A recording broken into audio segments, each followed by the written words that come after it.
Hey everybody, Matt Michaels here on the DeFalco Files with the owner and creator of FSW, the Future Stars of Wrestling here in Las Vegas, Mr. Joe DeFalco. Joe, how's it going? Going well. Another exciting day in paradise. So the first thing I got to ask you, just out of curiosity, because it hit me last night when we were doing our show, um, the name of Jake something came up, and it was in regards to him winning a match, and therefore he was going to be on the pay per view for Impact. And then the next thing I heard was, oh, Impact's running the pay per view on the 20th now. Is that something that is confirmed that Jake is not going to be able to be at the Natural Born Killers? That is something I am totally unaware of, being that TJ Perkins is also on that show. You know what I mean? Yeah. Hard for me to believe that Impact's running a pay-per-view the day before. Well, so this was what I was the explanation I was given from our guys. Now, take it with a grain of salt, it's come from our guys. But apparently Impact didn't realize when they had the pay-per-view in place for Saturday, the 21st, that was the date that WWE was running SummerSlam.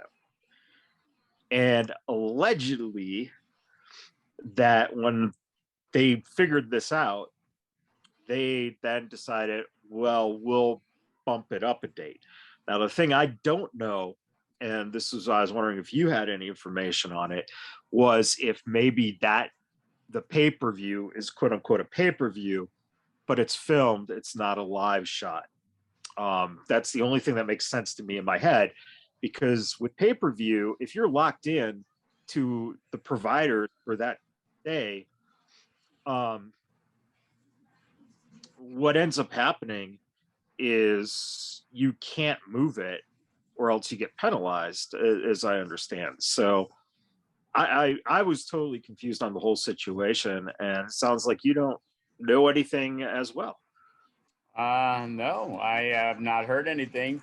I knew the tapings were supposed to be the week before, so I don't know. And that might be the answer. Then it might be a taped pay per view. Um, so with that in mind, you've got some matches that have been announced. How is everything coming along for the Natural Born Killers on Friday the 20th? We just need to start announcing things. I think we've gotten things locked up and pretty much in check. Still trying to finalize a couple of things, but the main guys. And I believe we were going to do a 7-match card, so we're kind of right there. We just might be having some issues with the women's match. One of the participants might actually have a fight for Bellator on September 18th. So she's going to find out more this week. So hopefully, like ASAP, Yeah, we will know. interesting. And how is that with you when those kind of curveballs come up? There's been various situations throughout the years. Has it become less stressful to you when different instances come up that prevent people from either getting here or fulfilling the obligation because something else happened to they were committed to that was took priority over coming into Vegas? Believe it or not, it happened a lot more back in the Silver Nugget days Really? than it really has nowadays. And I'm looking at it as maybe we weren't as well known a company, and if somebody missed the show, they didn't feel they were missing out on a great opportunity. Where now, them not making a show. this is a company people really want to work for. So Right. if they ask about working and then blow it off, you know, I don't really need to try to get somebody else to come back. I have, Right. 30 other people that are looking for a spot.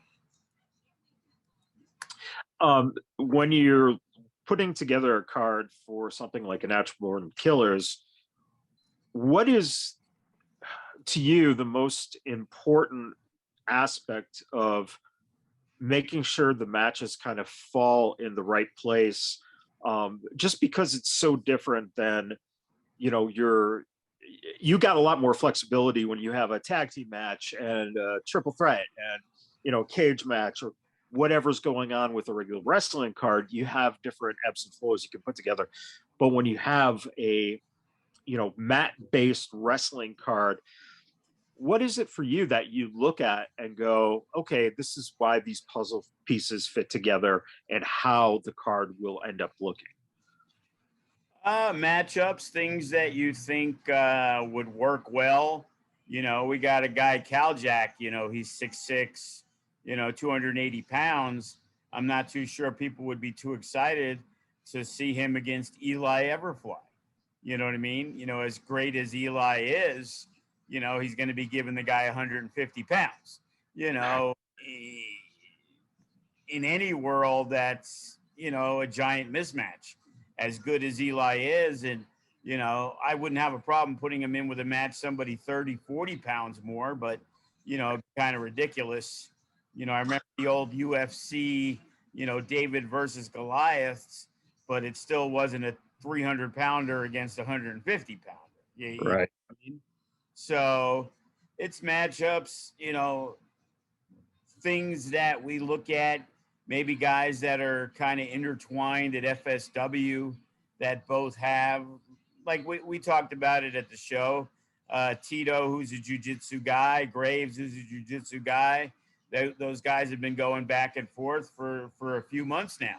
So why not have them square off at Natural Born Killers? These are two I won't say ego driven, but I will say are very proud of their, abilities in jujitsu, and they're going to go at it. They want to show the other guy that, that, that they're better.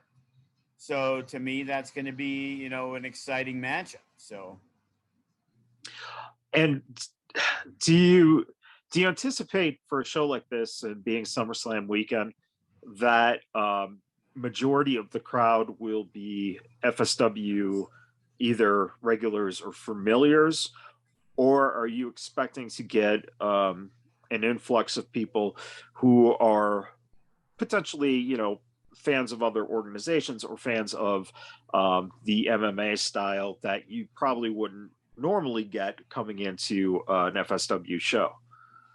well, we did the first two times, and we had our regulars and we had our fans, but it was sprinkled in with a 30%, maybe a little bit more, between the Mizani selling the tickets and Ryan Walker and the MMA locals that were involved. The Ryan Couture the first time and Kira Batara the last time. It was definitely something that had a different fan base, and the crowd reaction to certain things that maybe in a professional wrestling match wouldn't be as exciting of a move, uh, garnered a very big pop from the crowd, watching a simple takedown. Yeah, yeah. Um, do you enjoy when the night is over and you start getting the feedback from the fans and people who have seen the shows before? Do you how does that make you feel when you're getting that kind of feedback from the audience after the fact of the in the moment fan reactions? Well, on the first one, we built everything up and we were legitimately, had nowhere to people for sit or stand or anything. And then all of a sudden John Moxley comes out and you say to yourself, wow, I wish we was at Sam's Town and was able to announce John Moxley because I'm pretty sure we would have an extra two, three, 400 fans. But the moment was awesome, combining the legends like Frank Mir and Dan Severn. Dan Severn is one of the greatest of all time, Yeah. and Stephen Bonner was there. And then we had guys like Simon Gotch, who had probably been on every blood sport show. You know what I mean? And it was, of course, Kevin Cross, who was the precursor of the conversations that brought it about, where I decided that I felt this would be a very good, opportunity for all involved. Because you got to remember, Bloodsport at that point, I think they ran like one show during WrestleMania. So it wasn't like, oh, look at these guys ripping off this gimmick. It was like they did one show, WrestleMania weekend. And I Yeah. felt that the UFC being in town, it was the Hall of Fame ceremony. It was like their WrestleMania. So I felt we would be able to get a good amount of, MMA fans. And we did, between, Gina Mazzani and Dave and Ryan Couture. Those guys are always at Extreme Couture or whatever gym they happen to be at. And, they're used to having to go out and try to sell tickets, like Tough Enough does. You want to be on the show? Great. You need to sell X amount of tickets. You know Yeah. what I mean? It's like that community is very supportive of the fighters, and as we were growing as FSW, I always wanted to be that company because we had already done the Mecca and that was successful. And we kind of wanted to branch off to different things because, it's the same thing as doing beers and body slams, more of a bar oriented show. You know, that's why we use Santana Jackson, a little more variety, a little more entertainment. Because if you're going to stand out in 100-degree heat, to watch the same show you could see at the FSW arena, well, then just wait to go to the FSW arena. We're always continually trying to offer, something different for the fans. You've seen the successes of different things, whether it was a hood slam, where you don't have to be a wrestling fan to enjoy it. It got this, thing about it where it became the cool thing to do, whether you like wrestling or not, and you could only run so many of the same exact type of wrestling shows over and over and over again before it gets stale. Natural Born Killers, totally different. Then we got a women's show, totally different fan base on that, and, doing the FSW GCW. We put out on Twitter, the first announcement, Chris Bay versus Starboy Charlie, a little while ago, and, through the roof, the response. And then people were excited when we announced the main event, Nick Gage and AJ Gray against Funny Bone and Cody. Those guys are not going to be shy. They're not going to be intimidated. Guy like Cody and Funny Bone know that they're playing to a different fan base. They're playing to the masses, and they want to go out there. And, these guys have been doing it for a very long time. And maybe they got, especially a Cody, with a chip on their shoulder to maybe being overlooked by, the national promotions or the bigger independent promotions, that if he goes out there and gives Nick Gage hell, that increases his value when it comes to being booked around the United States. Right. That seems to be a very a very beneficial relationship in terms of being able to work together in that sense. How is that particular show been coming along? Has it been something that is, uh, something that's flowing fairly naturally, or is there a lot of just kind of back and forth? And you know, being that there can only be so many matches, how do you decide between the two of you in terms of GCW and yourself, how the talent is utilized, and how many matches you can actually realistically pull off in a time frame that allows for people to see the show and then still get to SummerSlam with enough time? Well, the good thing is Brett at GCW gave me a lot of freedom to where, you know, maybe that's not what he really wanted to do, but they have so much going on and they're traveling. So I kind of came up with the concept and the ideas of what I thought would work. And after I pitched that to him, it took us a little while to get back to each other. Like, hey, bro, we need to get some stuff going. Here's some of the ideas I had. What do you think? And we tweaked a couple of things.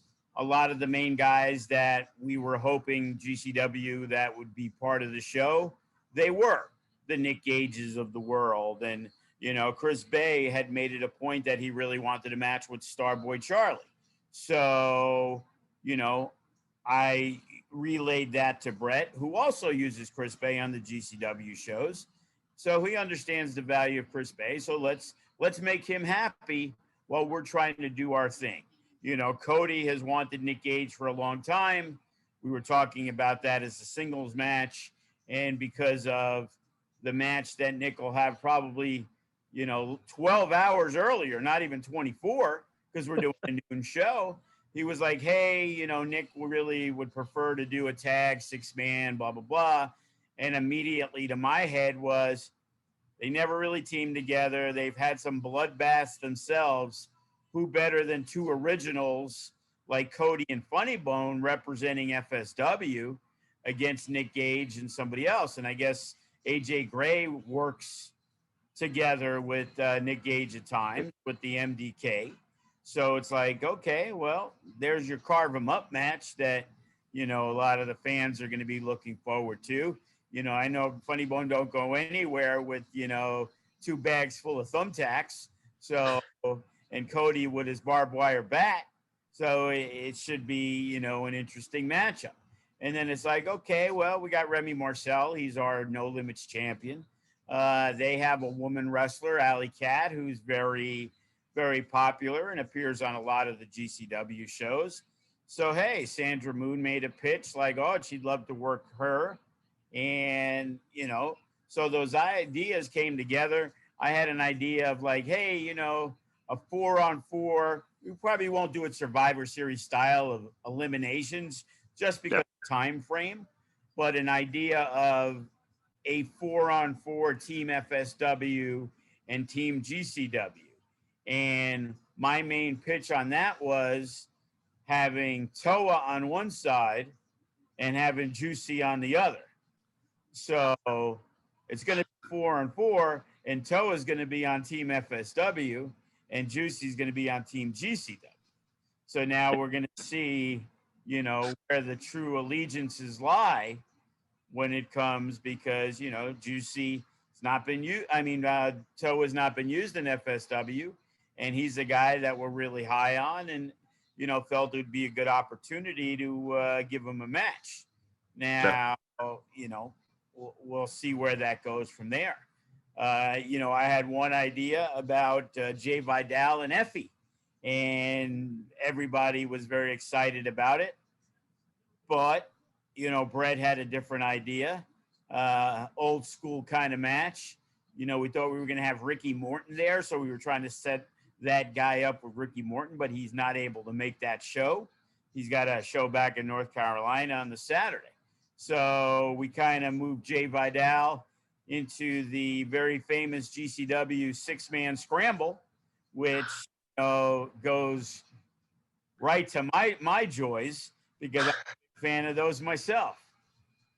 So between the Trey Lamars and Jordan Olivers and Jay Vidals and Eli Everflies and Ice Williams, there's just, I'm not saying that any of those guys are in that match, but if they were, it would be a really cool match. Yeah. Yeah. That's, just thinking of the energy that I think is going to be brought to the arena.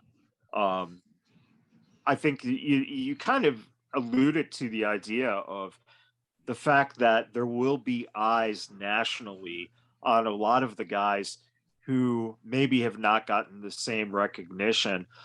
Um, does it make it hard for you sometimes when you get these opportunities that you have to end up not including some people who might deserve it, but it just was the timing wasn't right?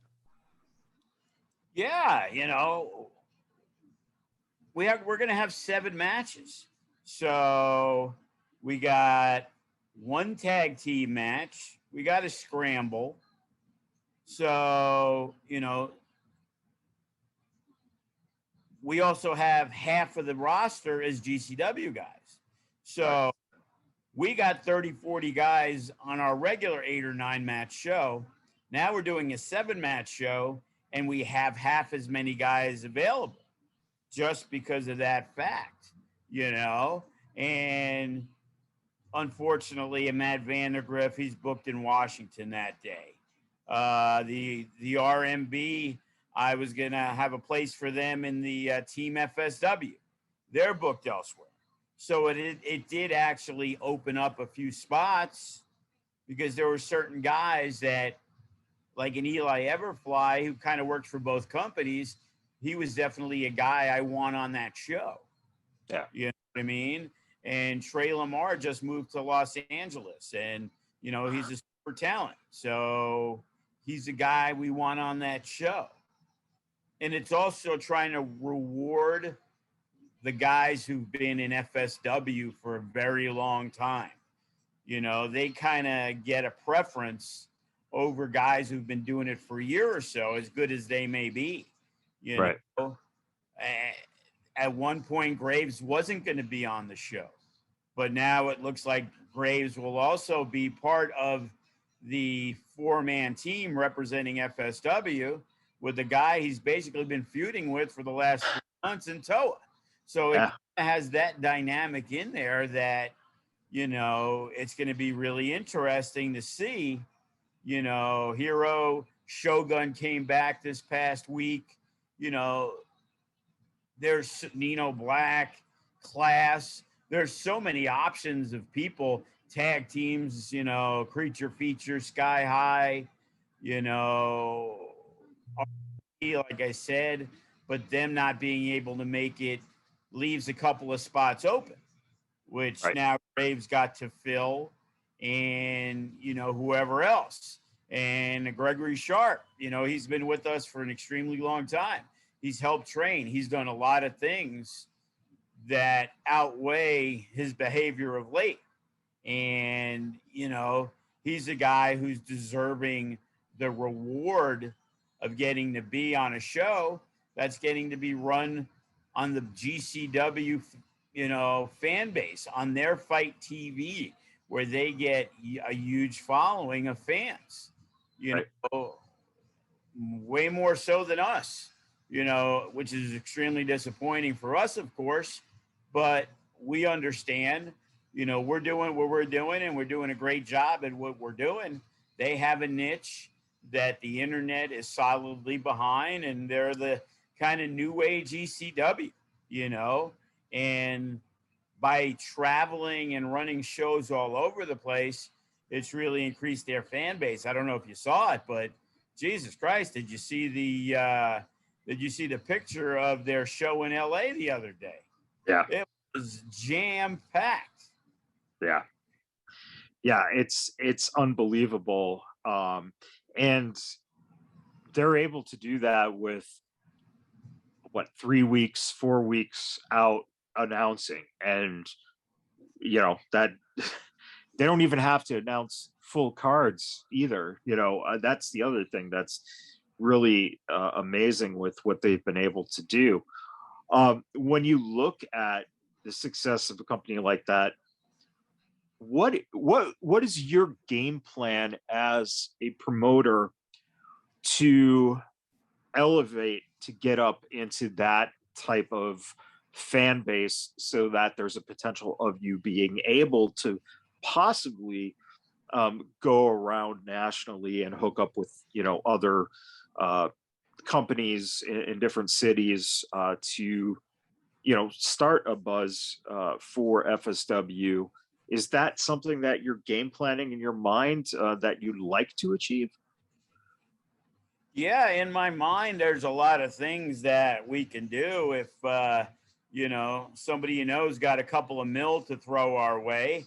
I'd be more than happy to accept a new investor to come in, because to expand a fan base like LA and Phoenix, like we used to run a little bit, and whether it's Utah, New Mexico, Texas, Florida, wherever, you have to be there. You can't expect a huge following because somebody caught you on the internet. You know Right. what I mean? You need to be there. It's great that guys like a Cross used to and a Chris Bay does.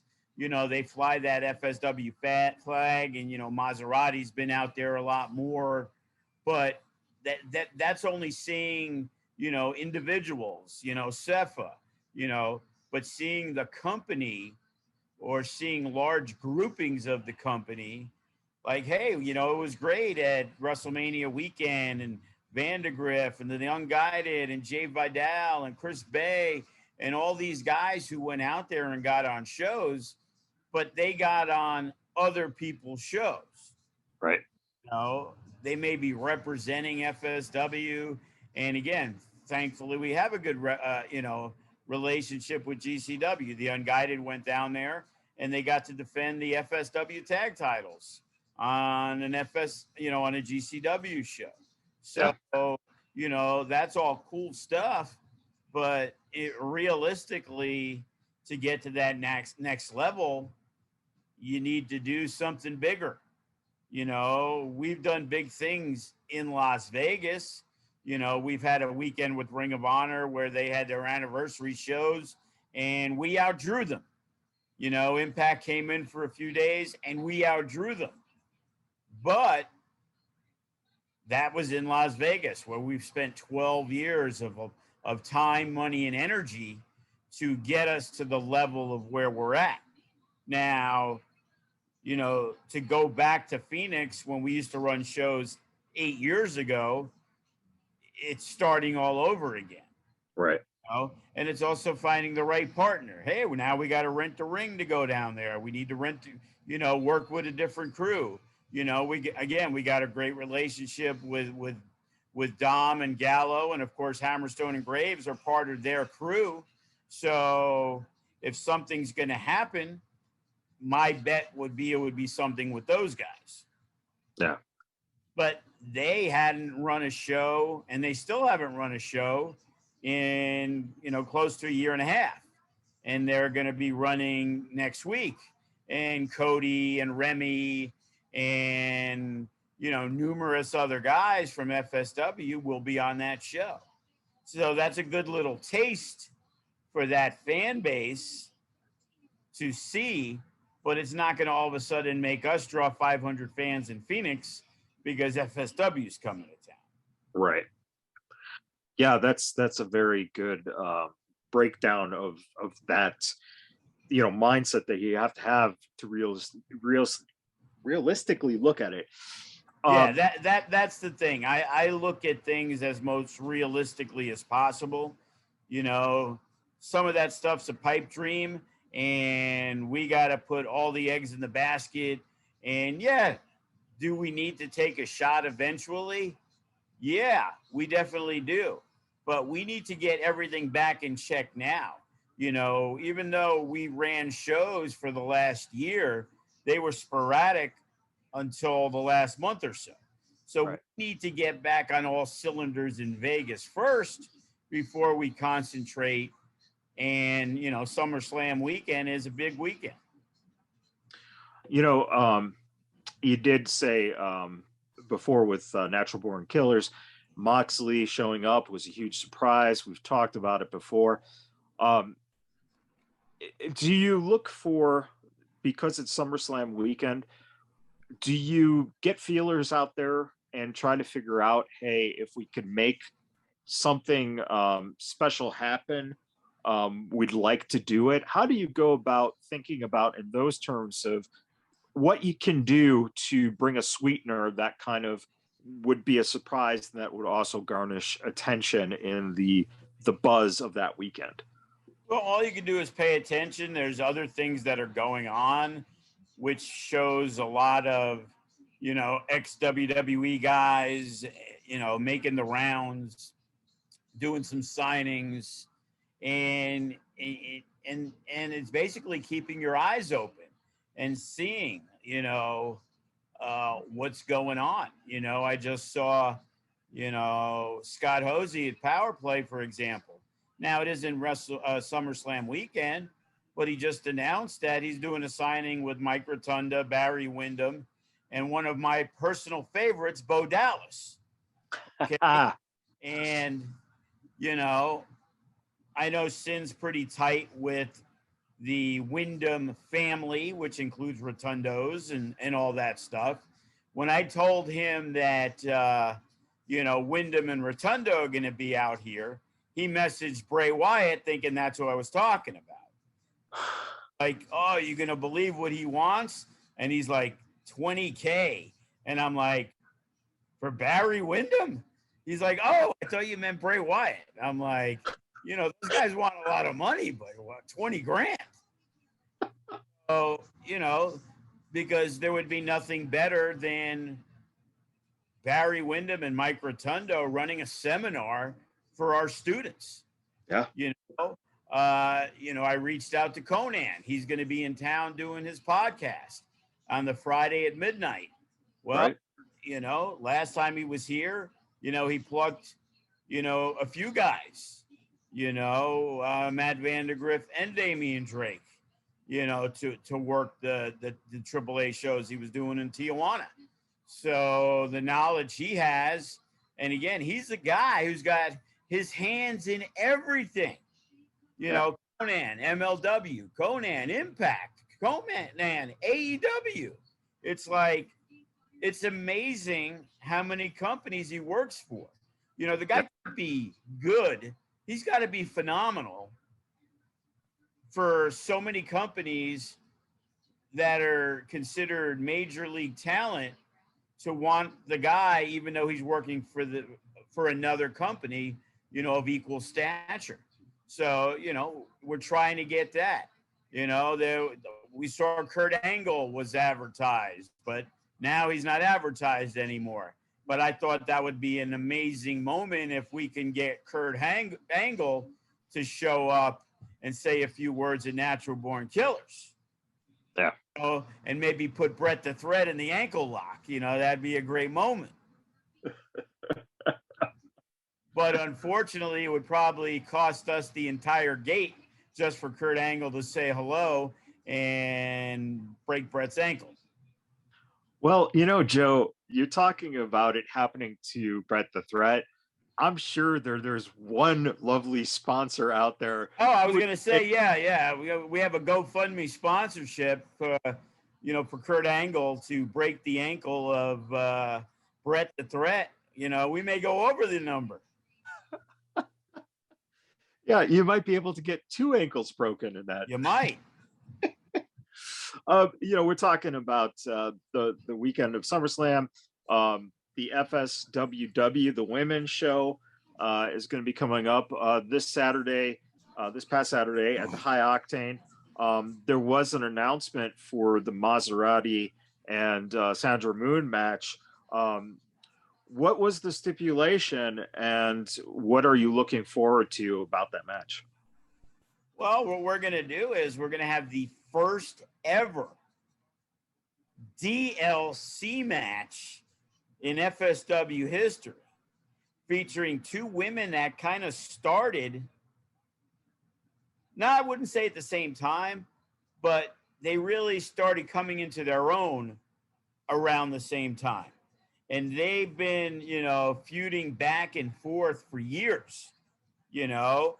And Maz is the first one to get the title, you know, out of those two. And Sandra Moon, many people thought won the title at the anniversary show. So now we're going to make sure there's no ifs, ands, or buts. The ladder will have to be set up. So whoever grabs the belt at the end of the match is the women's champion. And, you know, as much as we loved Lacey and Heather Monroe as our champions in the past, you know, these two were born and bred in FSW. So, you know, whether it was Sandra in the kids class at 15, 16 years old, whether it was Maz, you know, struggling, being a valet in the beginning, going to China, and then coming back, like everybody knows both of those wrestlers' history. They know everything about them. You know, most love Sandra, most hate Maz. You know what I mean? And, you know, that will be the main event of the women's show. We got some other great talent coming in. We got some new talent, Jordan Blue out of NorCal. You know, she's going to wrestle Viva Van. Strella will be there, of course, and she's definitely lurking. I don't think she cares who wins that match, but, you know, she is definitely a major threat to the women's championship. Yeah, and you know, recently I think she's been kind of posting some pictures, kind of showing her journey in the gym and her transformation for where she was about 2 years ago or so. It's incredible how she's, you know, finding that motivation and is really taking it seriously in terms of, I think she now sees what, you know, her future could potentially be with putting her heart and soul into, you know, dedicating everything to her body and to her to learning the craft. Does it excite you when you see someone who starts like Strella did, and how little time it's taken her to get from, you know, point A to point B now, and you know, potentially getting her to the next point will be even quicker? Is that something that you look at when you see people like that take the reins and kind of now start giving you no choice but to pay attention to them because of the fact that they're showing that they're putting in that time and effort? You got to understand, for the women, it's more difficult. You know, it's like on a 7, 8, 9 match show, maybe 2 matches. Maybe they use 4 girls, maybe 6 because they do a tag, maybe. Right. And with the pandemic, how many companies in California and Arizona weren't running? So there a very limited amount of opportunities. I'm pretty sure most of the people who wrestled this year wrestled more matches in FSW than they did out combined, which is a scary thought because we didn't run our normal, you know, 3 shows a month, 40 shows, whatever. You know, we probably cut in half those shows. So Yeah. maybe we ran 15 to 20, and that was still more than most people got elsewhere. So not getting the reps in makes it difficult, you know. And I always say practice is great, but you still need, you know, that those fans around, even if it's 20 fans watching a show. It's Yeah. being able to perform in front of people nonstop, not stopping because you screwed up and things like that.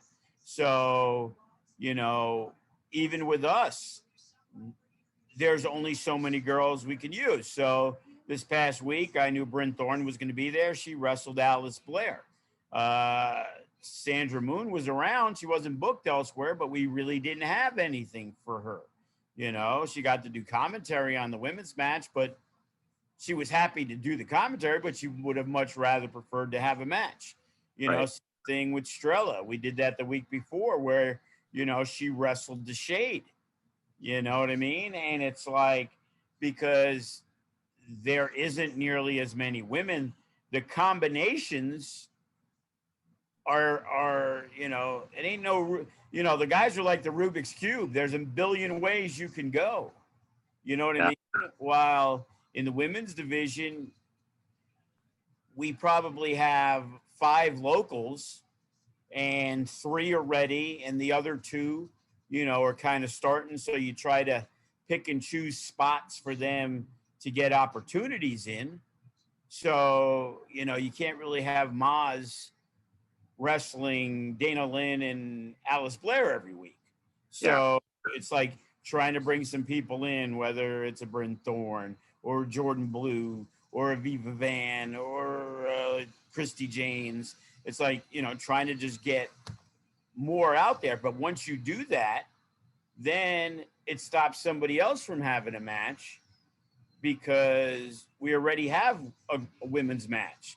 Oh, Right. we got 2 women's matches. You know, I'm not really ready to have the 6-way women's scramble yet, you know? Yeah, but Joe, you know that if you had enough women, that's exactly what you'd be doing. Well, yeah, but it's, you know, we don't. You know, we've done it and, you know, had a 4-way and we've done a tag and things like that. And, you know, we're doing intergender tag. I got approached by Jay Vidal and he got a commitment. And Katie Forbes will be working on the women's show in an intergender match with Jay Vidal as her partner Nice. against your favorite tag team, the Friendship Express, Ricky Tenacious and Lola the Explorer, Dora's sister, I guess. Oh, Lola the Explorers, that gimmick just cracks my shit up every time I see her wrestle, man.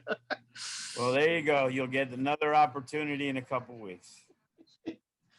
Oh man.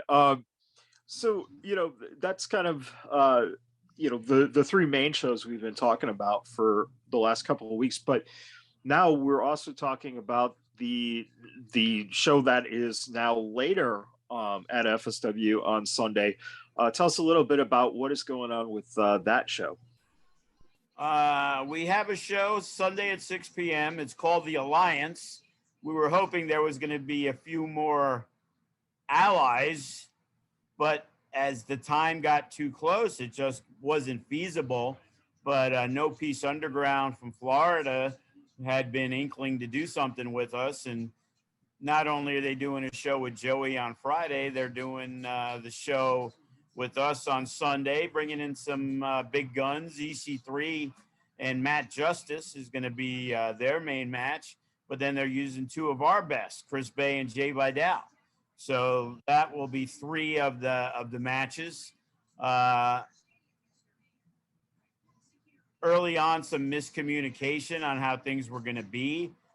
They were thinking it was more like the collective that GCW did. So there were blocks instead of what my thought process was, kind of like with the GCW thing, where we kind of work together, but it's not a joint show. So we're probably going to open up with a couple of matches. Then they're going to come back with, you know, 3 in a row. You know, Chris Bay, Jay Vidal, and then EC3 against Matt Justice. And then we'll top it off with a couple of our own matches to finish it off. So we're still in the process of figuring all that out, you know, who's representing, who's going to still be around, you know. Even with the SummerSlam weekend, there's a couple guys we're talking to, but there's also a couple that might be working as extras for SummerSlam. Yeah. So you know, it's going to air. That one's going to air on IWTV. So again, that's where No Peace has a very good, you know, fan base. Who a lot of those fans may have heard of FSW, but not really be aware of us. So fortunately, We already got two of the best with Chris Bay and Jay Vidal on there. And now we want to sprinkle it in with a lot of our, really good talent. That way people may say, hey, wow, this stuff's really good. And, as I always said, you put any independent promotion roster against ours, and I say we have the best one. Yeah, it's not hyperbole. It's reality verbally, as Bryce Harrison once said. Let me ask you then about this past Saturday, the High Octane show. Like you did say, there were some things that did kind of happen, including Shogun coming back. How excited are you to have Shogun back in the mix?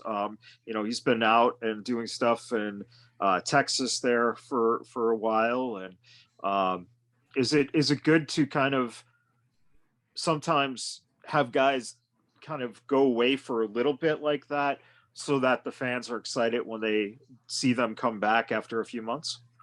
Yeah, I think if Shogun stayed away another 6 or 7 months, it would be a lot better. But since he is here, we will make do, the best we can. But in honesty, taking breaks when you have a roster of such familiarity,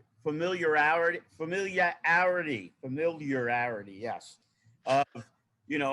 Like R&B, we have not seen them yet since they lost the tag team title match. And that's okay, because we have other teams. It's like, they're not right in line. They just lost their opportunity. Now we're trying to give new blood the opportunity. And, Shogun had been gone even longer, he had some issues, and he was gone after he lost the tag belts with Kenny King. And then we kind of stopped and started some ideas. And then it became, okay, well, we have an idea. And it was like, oh, well, that didn't work out. So, we felt that this time was, the best time. And the fact of the matter is, people seem to think that Shogun came out to help Chris Bay. I'm pretty sure he came out to help Hero Lou, because that's his boy.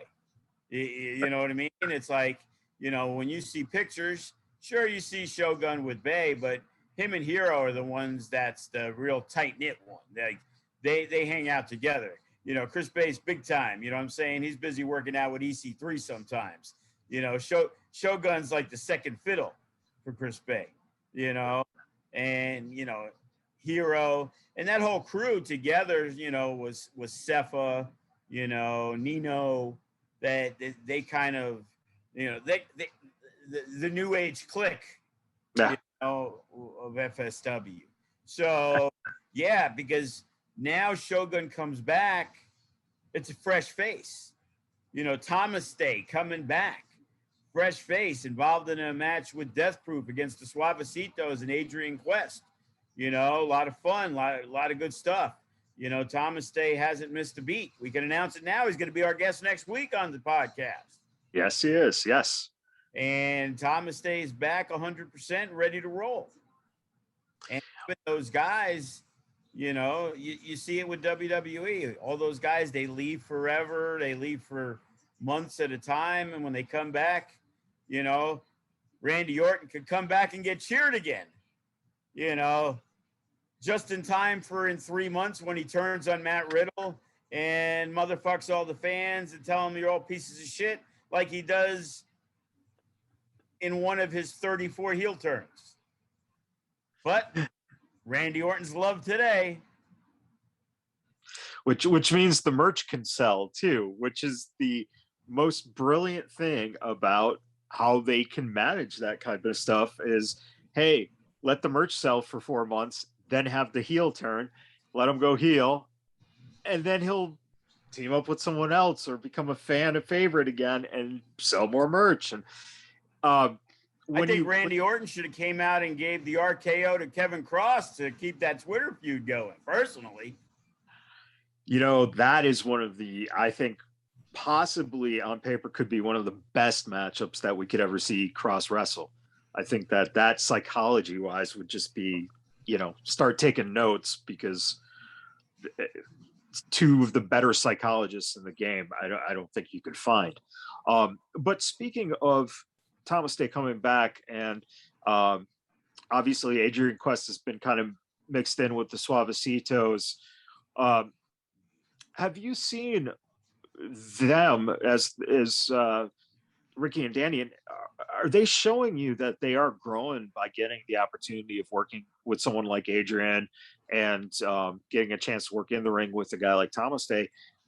Are they kind of can you see them making steps forward because they're getting the chance to work with guys who have some really good experience under their belts?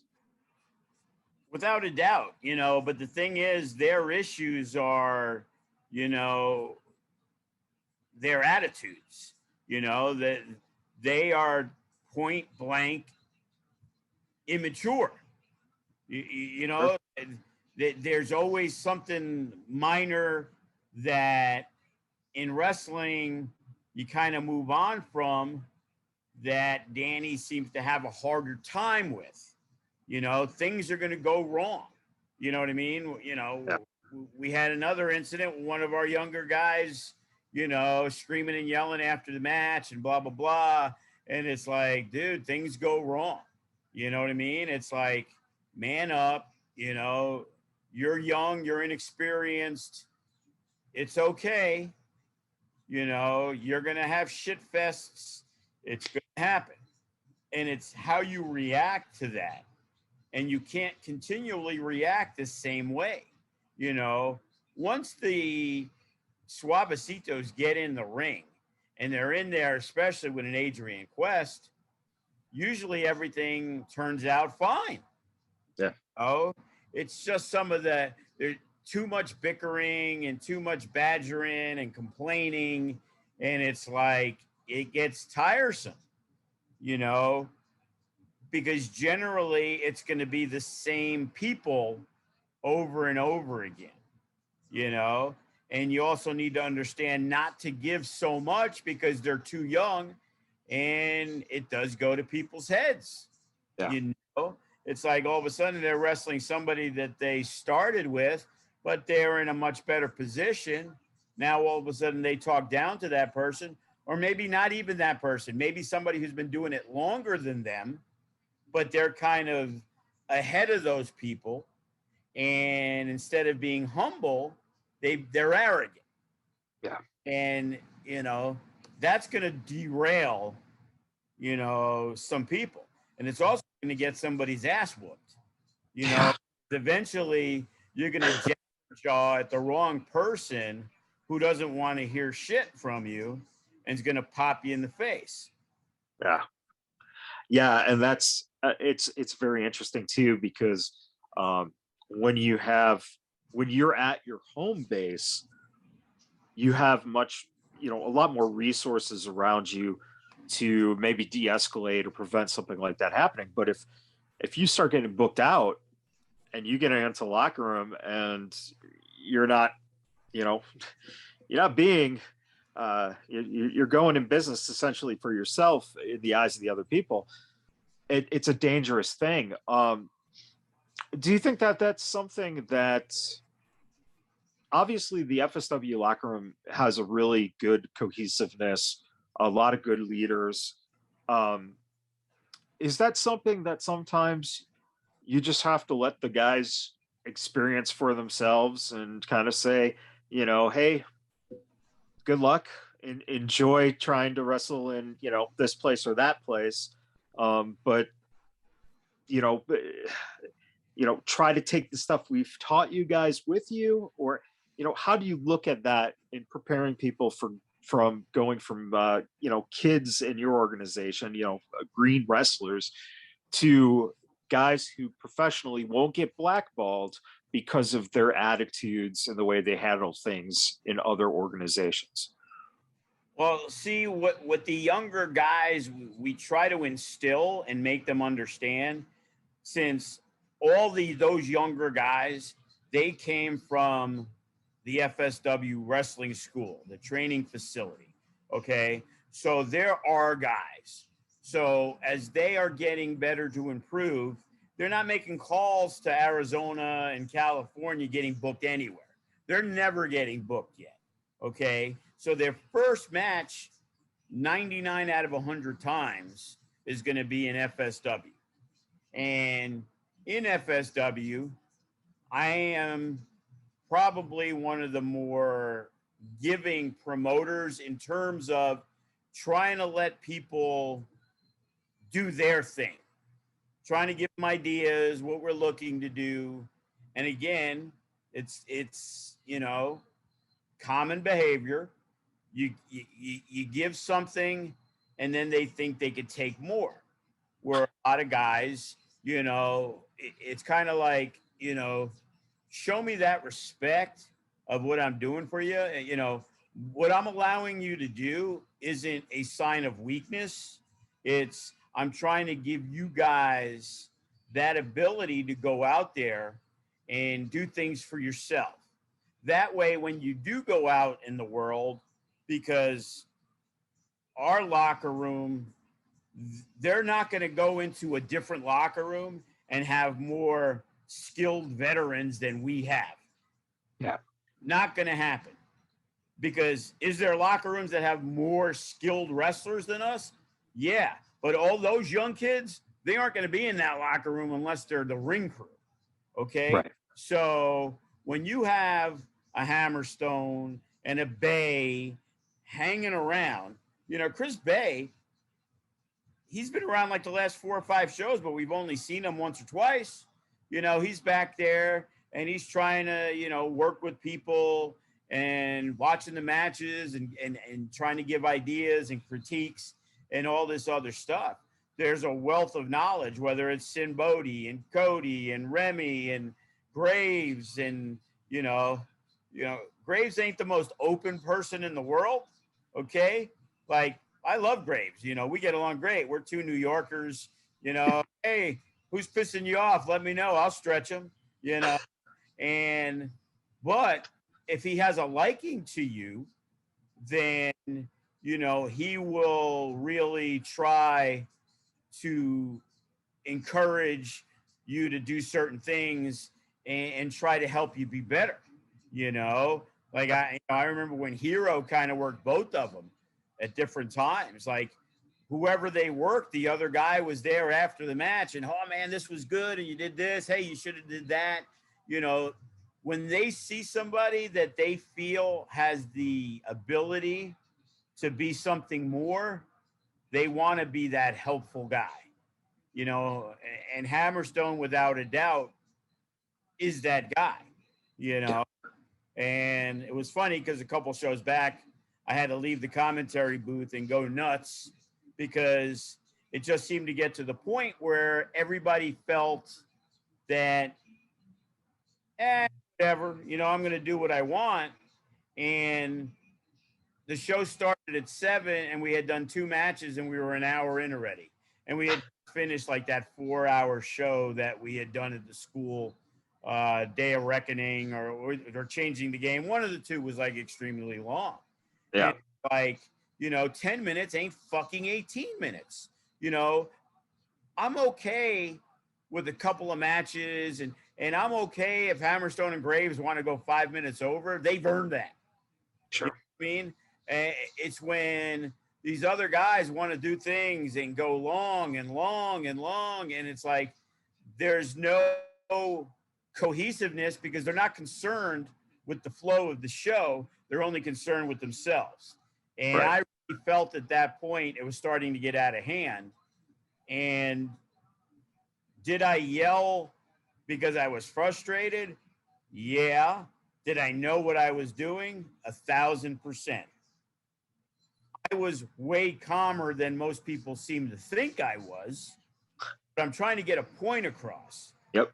And I don't yell all the time. I always try to give people the freedom to get out there and do things their way. Don't change what I want. I'll do what you want if it's similar to what I wanted to do and you're getting there the way I wanted to do it, you had a different way to do it. Hey, you're going to do it better if you feel it's you're involved in that decision-making process. And I feel in the long term, it's been more good than bad. So I don't want to have to be there and have agents in every match and basically tell you everything to do. You're supposed to be young and growing in the business. Right. But we're also trying to be that company that's running these big shows and is bigger to the national reach. As good as they are, the Suavecitos aren't going to be wrestling second gear crew on GCW tomorrow. Right. They have their core guys that have been there for a long time. And occasionally they'll sprinkle in, hey, they heard about Vandergrift, they used them.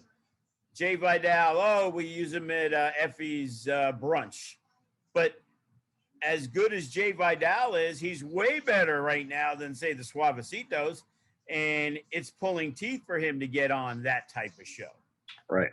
So if we just did that type of show, there'd be a lot of guys who wouldn't have matches. Yeah. So being a promotion and running a school makes it more difficult to put out the best matches on every show because we're trying to get our 4th, 5th, and 6th best tag team. Yeah. Who's GCW's 6th best tag team? You have no idea because they've never used it. Right. Yeah, no, that's interesting. And I think a lot of times too, the younger kids don't realize that when you get something like a Future Shock, or an FSW arena show, or especially a big show, a casino show, those opportunities that you're getting. I remember at UPW, it was family and friends, 20 people, and the young guys would just work in front of just a small little crowd just to get them used to working in front of people and calling matches, etc. It's the only way the Riggs brothers got a match. And they probably got the shit beat out of. I remember the one story was the Havana Pit Bulls beat the shit out of them in a match. I always remember that story. Yeah, that is a true story. But it's really interesting to think that, what the kids don't realize, because of the fact that when you're coming into a school and you just, if you've gone to a couple shows before you started, basically what you're seeing around you is this wonderful environment that you're not going to get at most places, because most places just don't have that mindset of trying to develop people in a certain way and trying to present the company as a promotion that is a legit major promotion. Do you think that sometimes that spills into that I don't want to say arrogance, but almost that entitled feeling, especially when you're, a lot of times you'll hear people talk about kids who are now 18, 19, 20, and this feeling of entitlement. Do you see that reflective? And if so, do the guys learn very quickly that, what, hey, this is an opportunity that not a lot of people get, and you're being offered this opportunity, and if you fuck it up, that's on you, and there are consequences for messing up, to the point of you might not see another show for another 6 months or a year. Again, as some people think, Joe DeFalco, he's an asshole. Joe DeFalco, we're intimidated by him, the younger guys. But I've always been the guy that I try to always make sure the good outweighs the bad. So even though there's a little bad, I don't really take things away from people, you know. Sure. And in some cases, I probably should. Like if you're involved in a story and we're doing stuff, and what you did isn't really egregious, you know, probably in the perfect world, you'd pull the guy. But you got stuff going on. You genuinely like the guy, you know, people are young, they act stupid. But in reality, it's no excuse. You know, it's like, here, this is what you need to do. And if you don't do it, you really shouldn't be rewarded for it. You know, it sometimes amazes me how when you can't make a show, it's all right, no big deal. But if you can make it and I don't book you, then you're crying. Yeah. Like, I owe you. You know, I had that issue on Saturday. So, guys not booked, one of our long term guys. And I didn't take it personally, and I don't even know how he meant it.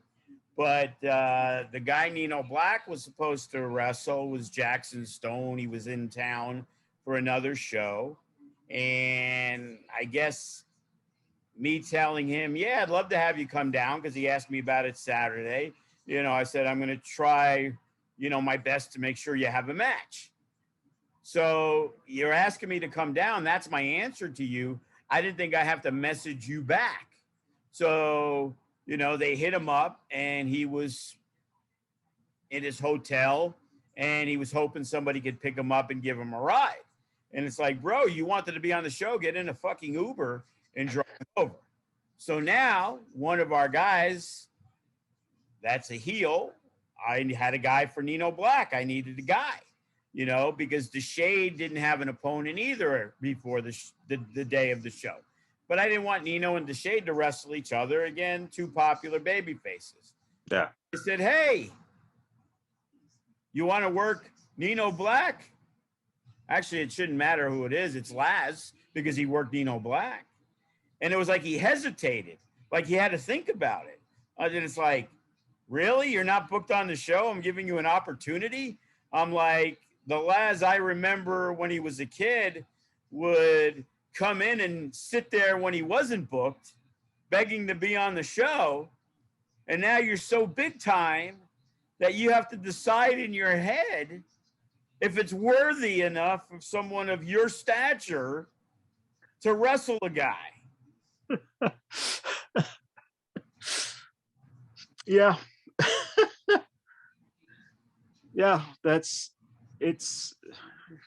it's interesting to say the least. And granted too, the other thing, like you said, you know, it's, you know, sometimes it's just a misstep and all right, you know, things are fine. Then you go and you see the match is good. um as we start to kind of get wrapping up here, uh you know, a lot of the stories that have been going on set up now are kind of getting paused as SummerSlam weekend is coming up, and then we'll be restarting after then. Um, is there anything that fans should be kind of looking for with things that might have started getting set up this past Saturday? Um, you know, how do things fall with the faction and with Ice Williams, and you know, now that, you know, Chris Bay you know, is wrestling a guy like Watson, um is he gonna take on the whole faction essentially and build his way up to Ice? Or, you know, what are some things that seem to the fans can kind of ponder as you know, this little break happens for the next couple of weeks? Well, I'll be honest. I didn't see that match because Ice did commentary and I was exhausted. I got my second dose the day before and I knew Right. I should have waited till Monday. And when I woke up Saturday morning, I woke up at like 9 a.m., went downstairs and slept in my other bed for an hour, woke up, went on my couch, slept again for 2.5 more hours. Then I was up for like 2 hours. Wife got ready for work. I slept while that was happening. So I basically was, just sitting in a chair trying to just vegetate because I was so tired from that. I heard the match wasn't very good. A lot of negatives on that match, but the angle was, thankfully, was more about the angle. But what we're going to do, which I think's, creative, since Chris Bay and Watson are going to have a one-on-one match, you can't keep the faction out of there. What we're going to do is it's going to be sort of a lumberjack match. The faction can be out there, but Hero and Shogun are also going to be out there. So it's going to be under lumberjack rules. So if Bay gets tossed into the faction, we're not doing DQs. We're going to let these guys fight. So that for September 3rd is a given, and, that's Shogun's first appearance back. Whether he has a match that night or so, whether it's with Hero, don't know yet. Still putting stuff together, still got to make sure who's available, who's going to be there. We have so much riding and going on through the SummerSlam weekend. I haven't solidified the card for the 3rd, other than that match for sure. Makes sense. But then we've with Graves and Tito's pinned Graves twice now. So, there's always been assistance. So at Natural Born Killers, there's no assistance. So it's going to be the two jiu-jitsu heavyweights battling it out, Tito Escondido versus Graves. So look forward to that. Just signed Calder McCall to return. He's going to wrestle Caljak. Oh, nice. And one of the matches, again, I'll give away the matches again, might as well. It's less than 2 weeks away. We confirmed TJP this week, and I'm getting my match that I want to see. TJ Perkins against Eli Everfly. I'm predicting that to be the match of the night, the sleeper of the night. Yeah, someone's gonna have to. I'm gonna have to see if Meltzer's in town and get him to the show so that he can dole out his 5-star Tokyo Dome matches to some of the good, stuff that's going to be happening at that show. And don't forget too, if you're listening, if you're watching, we always encourage you to subscribe to the FSW network, of course. It's only $6.99 a month, but also I'm assuming the women's show and Natural Born Killers will probably be through Fight TV. Is that correct? That is correct. FSW GCW will also be on Fight TV, but that's going to be through the GCW channel, even though we're 50-50 partners, obviously, in the show, in the event, and our production's going to be running it, and fortunate enough to where GCW is confident enough in us to put a lot of the things together. Made confirmation. Kevin Gill will represent GCW on commentary, and our Jake Black, he'll represent FSW. That way, both parties know enough about everything that's going on, especially GCW wise. Gill hits me up. He's like, "Hey, bro, any chance you can have me doing commentary, add a little GCW, the background?" I'm like, dude, I already expected that's what it was going to be. Like, you don't have to pitch me to be on the show. To me, that was a given. Yeah. Yeah. No, that's fabulous. And that's awesome too, that, Jake gets a chance to work with Kevin. I think that those two working together would be a very, very cool dynamic to listen to. They did get the opportunity at the one wrestling guy that did some stuff a few months back at the arena. Right. Yeah. That's right. But these will be much better matches, so they'll be able to get into the flow. There'll be a crowd there, whether it wasn't at the last one. Yeah.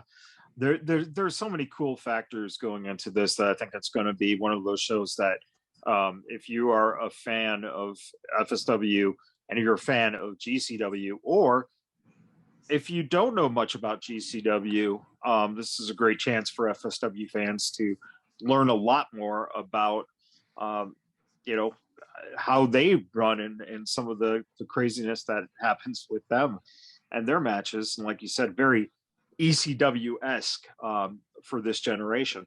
Yeah, I have to go to Home Depot and buy a lot of doors this week.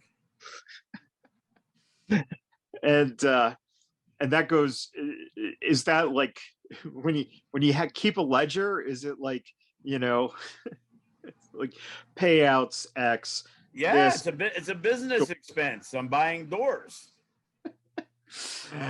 If I get audited, I might have to explain to the IRS that the doors are part of the show. They weren't like doors for my house to replace that I put on the, business account. Sir, what happened to all those doors? Oh, bodies went through. Yeah, what else is new? Come on.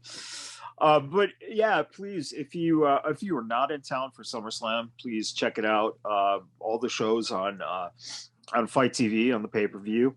Also, if you're coming in for SummerSlam weekend and you are looking for tickets, please look at FSW's website. Figure out what you can make, and this would be your best option in terms of shows to see would be the shows that are going on through FSW that weekend. And man, it's coming up fast, and boy, can't wait to see how everything comes together. And we might have to have a nurse on standby for you. Hopefully we don't get the what is it, 8th heart attack or 9th? I didn't have a heart attack. I just had surgery. I had bypass. I bypassed the heart attack and went right to the surgery. It's fun to joke with you, Joe. It's fun to. Why would I have a heart attack? They're the guys that are going to kill themselves, not me. Any thoughts of when you purchase one of those doors? Do you ever think, you know what? I'll try it. I'll go through one. Nah, never been a dream of mine to go through a door. Well, on that note, I hope that everyone again tunes in, subscribe to the FSW network. Again, $6.99 a month. You can see the last couple of shows, the High Octane, the Future Shock, and the High Octane that happened the last 3 or so weeks, and kind of get caught up and watch the prior Natural Born Killers too, to kind of get an idea. If you're on the fence, haven't seen it before, check it out, because that way you get an idea of what you might be seeing and the style of what it is before the show on the 20th. And again, everyone, thank you so much for supporting FSW, supporting the biggest bad boys of podcasting. And until next week, we'll be joined by Thomas Day next week. So that should be a fairly interesting conversation, especially for people if you're not familiar with him. He's one of the most solid workers and just a cool cat in general. And one of the most underrated talents.